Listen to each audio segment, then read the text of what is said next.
Complex integration మళ్ళీ first definition ఇలాంటి closure a comma b ఈ సబ్సెట్ ఆఫ్ ఆర్ అంటే క్లోజర్ ఏ కామా బిలో ఉన్న రియల్ నెంబర్స్ తీసుకుంటాం.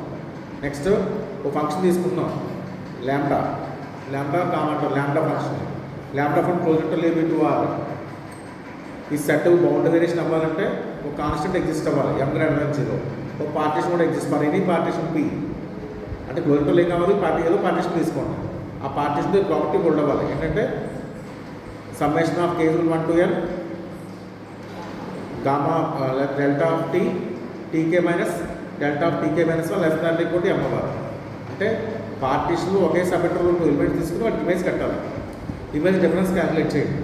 టీకే మైనస్ 1లో పార్టీషన్ ఎలిమెంట్స్ అయితే వాటి ఇమేజ్ డిఫరెన్స్ కట్టండి. ఇమేజ్ డిఫరెన్స్ ఖచ్చితంగా ఇవ్వాలి లెస్ దాన్ ఈక్వల్ టు అవ్వాలి m అవ్వాలి. మొత్తం సమ్ అన్నమాట.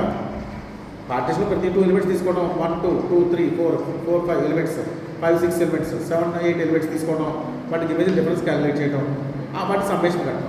ఆ సమ్మేషన్ వాల్యూ ఖచ్చితంగా ఒక కాన్స్టెంట్ కనుక చిన్నదవ్వాలి. చిన్న కనుక అయితే అప్పుడు ఏమంటుందండి బౌండ్ వేరియేషన్ అంటాం. ఫంక్షన్కి బౌండరీ గామా అనే ఫంక్షన్కి బౌండ్ వేరియేషన్ ఉంది.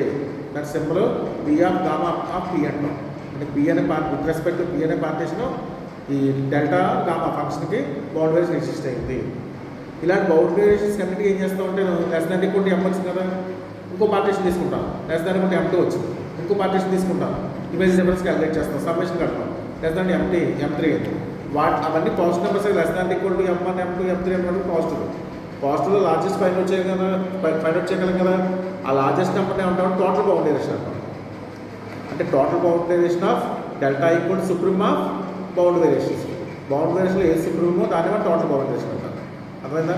ఆ టోటల్ బౌండ్ వేరియేషన్ ఎప్పుడు ఐదర్ 0 ఆర్ ఫైనైట్ అవుతుంది.